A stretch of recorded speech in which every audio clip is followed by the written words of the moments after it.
Friends, मैं आपकी दोस्त अदिति फिर से लेकर आई हूँ आप सभी के लिए मीरा एंड आयरा की स्टोरी का अगला भाग। आई होप आप सभी अच्छे होंगे और अपना ढेर सारा ख्याल रख रहे होंगे। स्टोरी को अपना ढेर सारा प्यार देने के लिए थैंक यू। तो चलिए बिना किसी देरी के शुरू करते हैं अपनी स्टोरी का अगला भाग। चैनल को अगर अभी अभी तक सब्सक्राइब नहीं किया है तो कर लीजिएगा। प्रीवियस पार्ट में आपने सुना था किस तरह उनकी कॉलेज की ट्रिप का सफर शुरू होता है और कौन कौन सी नई नई यादें उन दोनों के बीच बनती हैं। एक हफ्ता कॉलेज ट्रिप का बीत जाता है और लेकिन उस सफर की हल्की सी खुशबू अभी भी उनके चारों ओर तैर रही थी। अब आगे इसी बीच डिपार्टमेंट में कल्चर फेस्ट की तैयारी शुरू हो गई। हर ग्रुप को अलग अलग थीम पर एक प्रोजेक्ट बनाना था। पोस्टर, प्रेजेंटेशन, डेमो, सब कुछ। क्लास में नामों की लिस्ट बनाते हुए प्रोफेसर ने अचानक कहा, प्रोफेसर मीरा और आयरा, तुम दोनों मिलकर हेरिटेज आर्ट प्रोजेक्ट संभालो। तुम्हारी पिछली रिपोर्ट्स काफी अच्छी थी। मुझे उम्मीद है कि ये काम भी तुम दोनों अच्छे से कर लोगी। दोनों की नजरें एक पल को मिली। आयरा के होठों पर हल्की सी मुस्कान आई। मीरा ने सिर हिलाकर हाँ में भरी। प्रोजेक्ट रूम की पहली शाम। शाम के 5 बज रहे थे। कैंपस का एक साइड हॉल इस प्रोजेक्ट के लिए खाली कराया गया था। लंबी टेबल पर रंगीन चार्ट पेपर, पेंट्स और लैपटॉप बिखरे थे। बाहर से आती सुनहरी रोशनी कमरे को हल्की सी गर्माहट दे रही थी। मीरा पहले से वहां मौजूद थी। उसने ब्लैक शर्ट की स्लीव्स ऊपर चढ़ा रखी थी और कई पुराने आर्ट रेफरेंस पन्नों में डूबी हुई थी। आयरा दरवाजे से अंदर आई। बैग उतारते हुए बोली, सॉरी, थोड़ा लेट हो गई। प्रिंटिंग का काम अटक गया था। मीरा ने सिर उठाया। कोई बात नहीं, मैंने कुछ बेस्ट स्केचेस बना लिए हैं, देखो जरा। आयरा उसके पास आकर बैठी। मीरा का हाथ चार्ट पेपर पर घूम रहा था। आयरा ध्यान से देख रही थी, इतना पास कि वो उसकी सांसों की हल्की गर्माहट महसूस कर सकती थी। छोटे छोटे पल। काम करते करते मीरा ने कहा, ये कलर्स थोड़े फेड लग रहे हैं। तुम्हारे बैग में जो शेड्स थे वो निकाल सकती हो? आयरा ने बैग झुकाकर खोल दिया। उसे कलर प्लेट निकालते समय मीरा का हाथ गलती से उसके हाथों से छू गया। दोनों ने एक पल को नजरें मिलाई। कमरे की शांति में वो हल्की सी चुभन जैसे पूरे माहौल को और धीमा कर गई। मीरा ने हल्के से मुस्कुराकर कहा, सॉरी। आयरा ने भी उतनी धीमी आवाज में जवाब दिया, कोई बात नहीं। उनकी उंगलियां कुछ पल तक उसी प्लेट पर टिकी रही। जब ऐसे अनचाहे टच हो तो दिल में कुछ कुछ होता है। आयरा की मुस्कान और मीरा का अनकहा शब्द कुछ तो मोमेंट बना रहा था। फिर दोनों ने एक साथ हाथ हटा लिया। थोड़ी देर बाद, करीब 1 घंटे बाद, मीरा ने अपनी फाइल बंद की। चलो ब्रेक लेते हैं। कॉफी पियोगी? मैं मशीन से लेकर आती हूँ। आयरा ने कहा, मैं भी चलती हूँ। वैसे भी हमें थोड़ा बाहर की हवा चाहिए। दोनों कैंपस कैफे की ओर चल पड़े।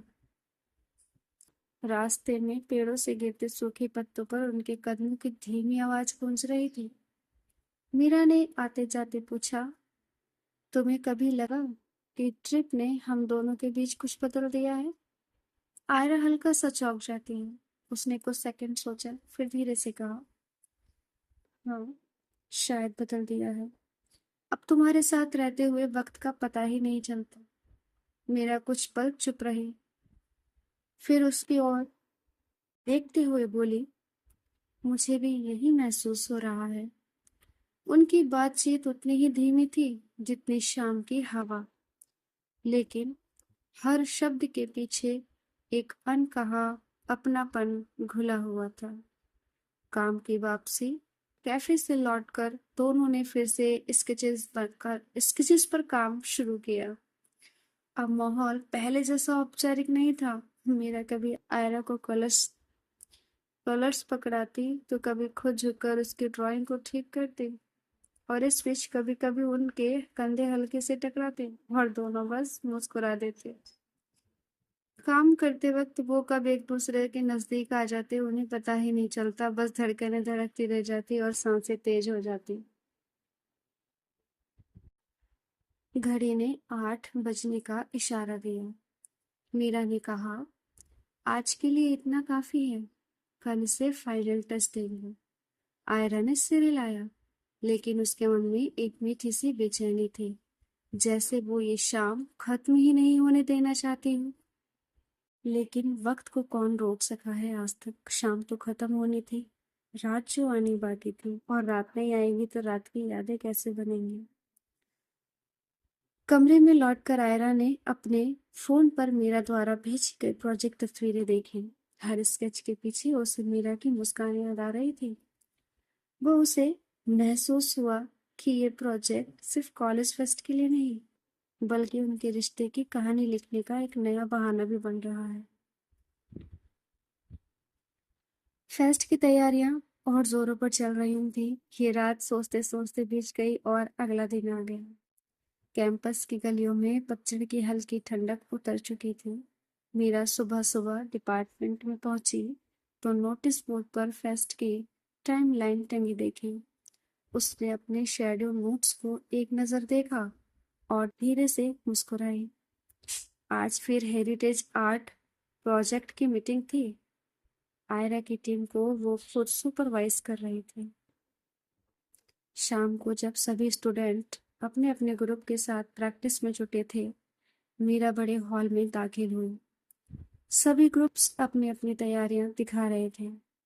आयरा को देखते ही उसने सहज लहजे में कहा, अच्छा काम लग रहा है, लेकिन कलर्स और टेक्स्ट में थोड़ा बैलेंस चाहिए होगा।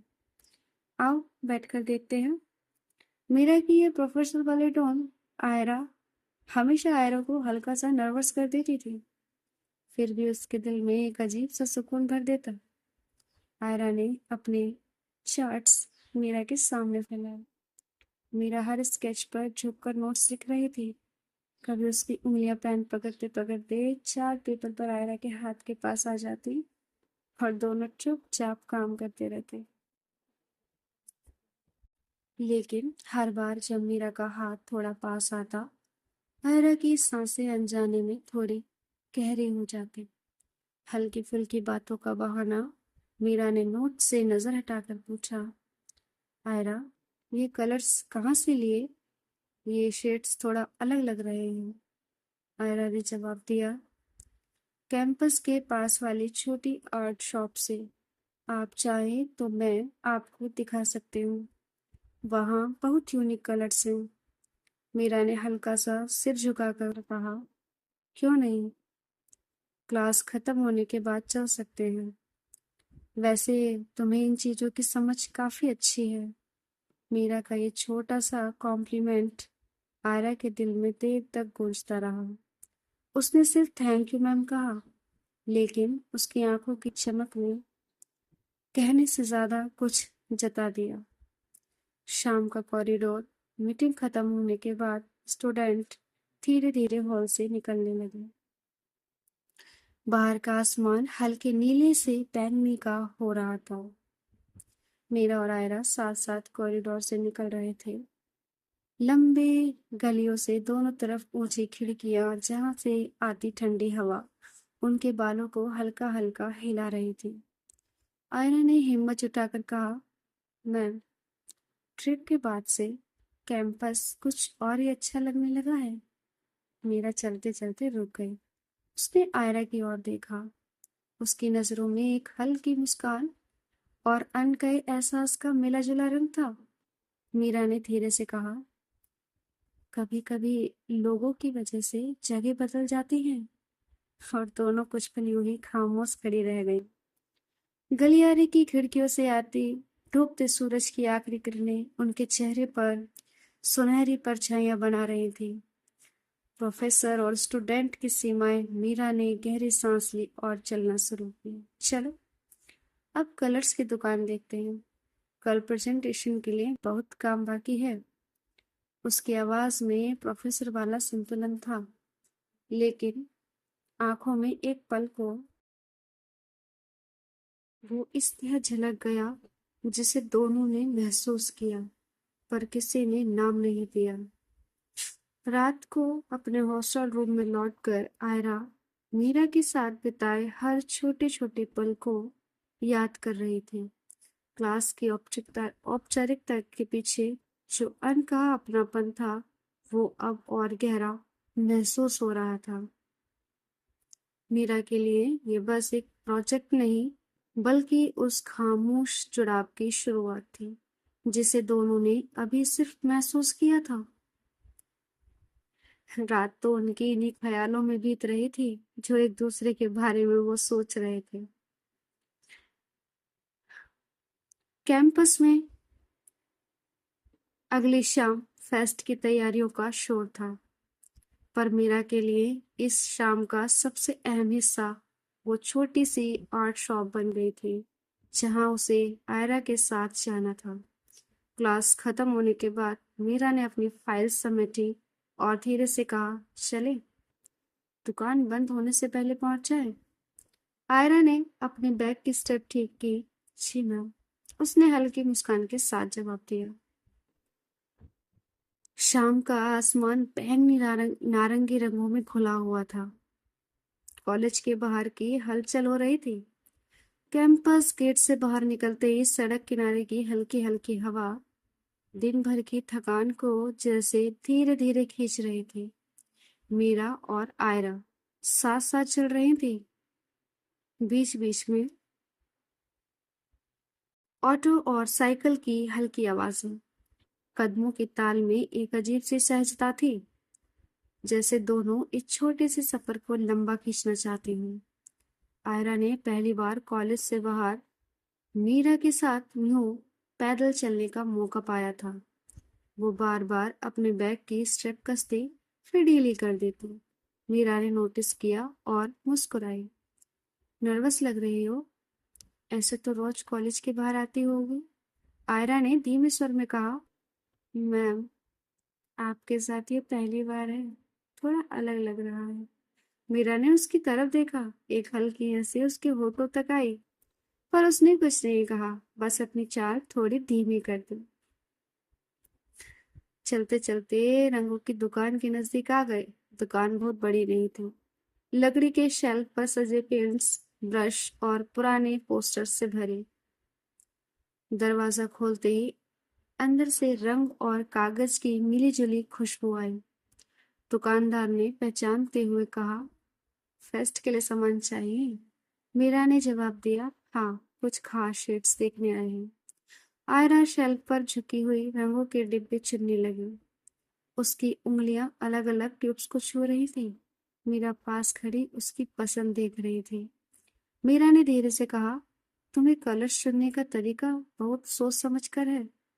आयरा ने मुस्कुराकर जवाब दिया, आपके प्रोजेक्ट का नाम है, सही शेड्स जरूरी है। मीरा ने उस पल आयरा की झुकी हुई आंखों में झांका। उसमें एक ऐसा उत्साह था जो मीरा को अपने कॉलेज दिनों की किसी पुरानी याद की तरह छू गया। तभी बाहर अचानक हल्की बूंदाबांदी शुरू हो गई। दुकान के टीन शेड पर गिरती बारिश एक मुलायम संगीत की तरह सुनाई दे रही थी। मीरा ने खिड़की से बाहर झांका। लगता है रुकना पड़ेगा। आयरा ने कहा, कोई बात नहीं मैम, वैसे भी ये जगह काफी अच्छी लग रही है। मीरा ने पलटकर उसे देखा। दुकान की पीली रोशनी में आयरा का चेहरा हल्की नमी से चमक रहा था। मीरा ने मन ही मन सोचा, कितना आसान होता है किसी के साथ बस ऐसे खड़े रहना और समय को धीरे धीरे बहने देना।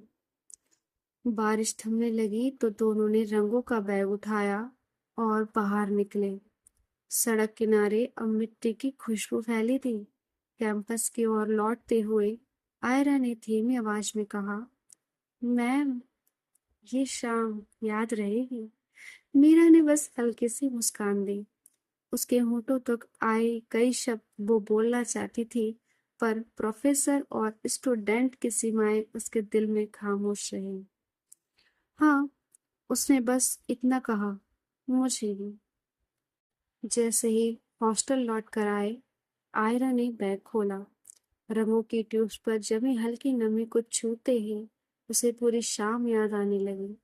मीरा के साथ चलने का वो सफर, दुकान की पीली रोशनी, बारिश की वो धीमी दस्तक। दूसरी तरफ मीरा भी अपने क्वार्टर में कलर्स की वही खुशबू महसूस कर रही थी। उसने खिड़की से बाहर देखा। रात का आसमान पूरी तरह साफ हो चुका था। उसने मन ही मन सोचा, कुछ पल ऐसे होते हैं जो बिना किसी नाम के भी दिल में हमेशा के लिए ठहर जाते हैं। ये हकीकत है दोस्तों, क्योंकि ऐसा होता है। ये सिर्फ कहानियों में नहीं, रियल लाइफ में भी होता है।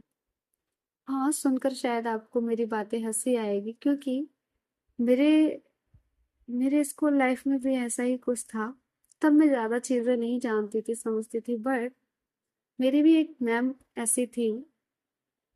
आ, वो हमेशा साड़ी में आती थी, और मुझे पता नहीं क्यों वो अच्छी लगती थी। हमेशा उनका बोलने का तरीका नॉर्मल रहता था। थोड़ी उनकी हाइट ज्यादा थी, बहुत पतली थी, रंग सांवला था, बट सुंदर लगती थी। और एक बार हमारे यहाँ पे कंपटीशन हुआ था रंगोली का। तो सभी क्लास को ग्रुप बाय डिवाइड किया था, और हर एक ग्रुप के साथ एक टीचर को बोला गया था हेल्प के लिए, क्योंकि तब हम लोगों को उतना नहीं आता था। तो हमको उन मैम का साथ मिला था, मैं नाम नहीं ले सकती, बट मुझे अच्छा लगा जान करके, और उन्होंने हमारी बहुत हेल्प की। और जब भी वो मेरा नाम लेती थी, मुझे अच्छा लगता था। और जब रंगोली में कलर भरने की बारी आई, एक्चुअली वो एक रियल रंगोली थी जो फ्लोर पर बनाते हैं। उस रंगोली में उन्होंने मेरे साथ कलर्स भरने में हेल्प किया। हर एक कलर को उन्होंने बहुत बारीकी से समझाया, और मुझे बहुत मजा आ रहा था उनके साथ काम करने में, पता नहीं क्यों, बट अब जाके पता चला कि क्यों। तो ऐसा होता है। चलिए हम अब अपनी कहानी आगे बढ़ाते हैं, मेरी बातें तो होती रहती हैं। अगले दिन फेस्टिवल की तैयारियां और काफी चीजों के और आगे बढ़ रहे थे। फेस्ट से एक दिन पहले कैंपस पूरे रंग में डूबा था। कॉरिडोर की दीवारों पर चार्ट्स, पोस्टर्स और रंगीन लाइट्स टंगी थी। डिपार्टमेंट के बड़े हॉल में हर टीम अपनी अपनी डेकोरेशन पूरी करने में लगी थी। मेरा स्टाफ के बाकी प्रोफेसर के साथ घूम घूम कर स्टूडेंट का काम देख रही थी। फ्रेंड्स, जो मैंने अभी बोला उस पर ध्यान मत दीजिएगा, क्योंकि अब मुझे हंसी आ रही कि मैं ऐसे कैसे बोल सकती हूँ। कभी कभी मोमेंट याद आ जाते हैं और हम उन्हें रोक नहीं पाते, जैसे कि अभी मेरे साथ हुआ। मैं बहुत कम अपनी बातें शेयर करती हूँ, बट आज हो गई थोड़ी सी। तो कोशिश कीजिएगा, अगर ना अच्छी लगे तो इग्नोर कीजिएगा, बाकी कहानी पे फोकस कीजिएगा।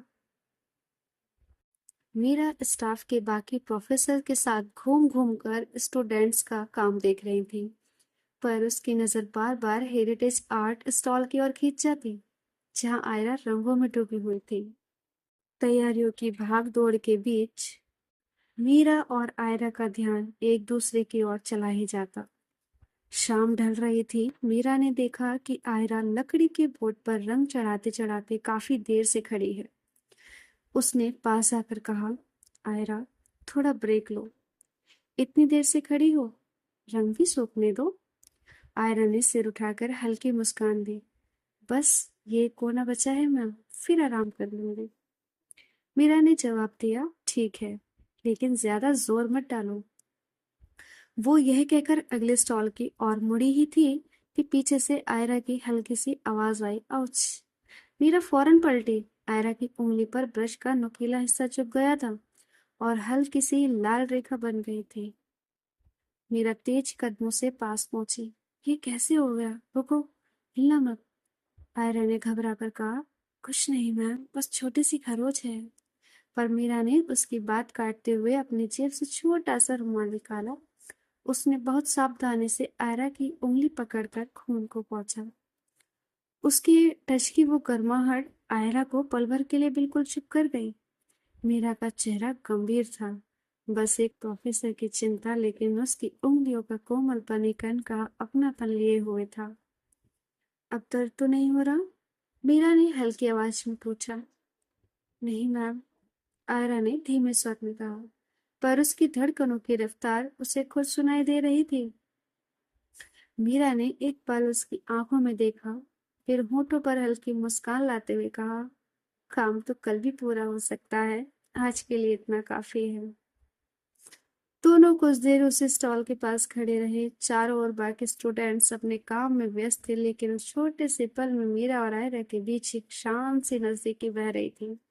मीरा ने आखिरकार कहा, चलो कैंटीन से कॉफी ले आते हैं, थोड़ा आराम करोगी तो कल का काम और अच्छा होगा। आयरा ने सिर्फ सिर हिलाया। उसका दिल अभी भी मीरा के छूने की गर्माहट को महसूस कर रहा था। कॉफी मशीन के पास की खिड़की से शाम का नीला आसमान झांक रहा था। मीरा ने कप पकड़ाते हुए कहा, ध्यान रखना, अभी गर्म है। आयरा ने कप लेते हुए देखा, मीरा की उंगलियों पर रंगों के हल्के धब्बे थे। शायद उसकी देखभाल की जल्दी में खुद पर ध्यान देना भूल गई थी।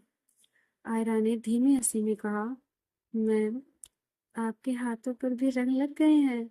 मीरा ने अपनी हथेली देखी और मुस्कुराई। तुम्हारे प्रोजेक्ट का असर है शायद। उस पर दोनों हंस पड़ी, पर हंसी के पीछे एक अजीब सा सुकून छुपा था, जिसे शब्दों में बांधना आसान नहीं था। दोनों ने कॉफी पी और मीरा ने आयरा को हॉस्टल जाने के लिए कहा।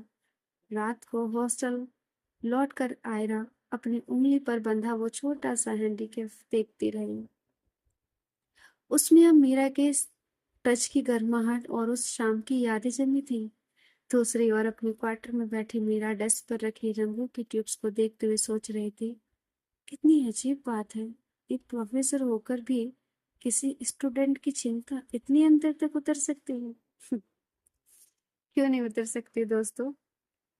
अगर दिल की धड़कन एक साथ धड़क रही हैं, आंखें एक साथ चमक रही हैं, जो हमें देखकर खुश है उसे देखकर हम खुश है, तो क्यों कुछ नहीं हो सकता? बहुत कुछ हो सकता है। बस सही वक्त पर आने पर उन चीजों को महसूस करने का मौका नहीं मिल रहा था। पता नहीं ये मौका इन दोनों के पास कब आएगा, कब ये समझ पाएंगी, या ये रिश्ता यूं ही चलता रहेगा। अगले एपिसोड में जानेंगे दोस्तों कि इस फेस्टिवल की ये तैयारियां और ये रंग बिरंगी लाइट सजावट क्या रंग लाती है, इनकी आर्ट स्टॉल क्या कहती है, जो वर्कशॉप लगने वाली है वो कुछ और रंग लाएगी, या फिर कहानी कोई और नया मोड़ ले जाएगी। ये सब जानने के लिए हम इंतजार करेंगे कल का, क्योंकि इस एपिसोड को मैं यहीं रोकती हूँ। जल्दी मिलूंगी अगले नए भाग के साथ। तब तक आप इसे एंजॉय कीजिए, लाइक कमेंट शेयर कीजिए, चैनल को सब्सक्राइब कर लीजिए। तब तक अपना ख्याल रखिए, जल्दी आती हूँ। Bye bye, take care.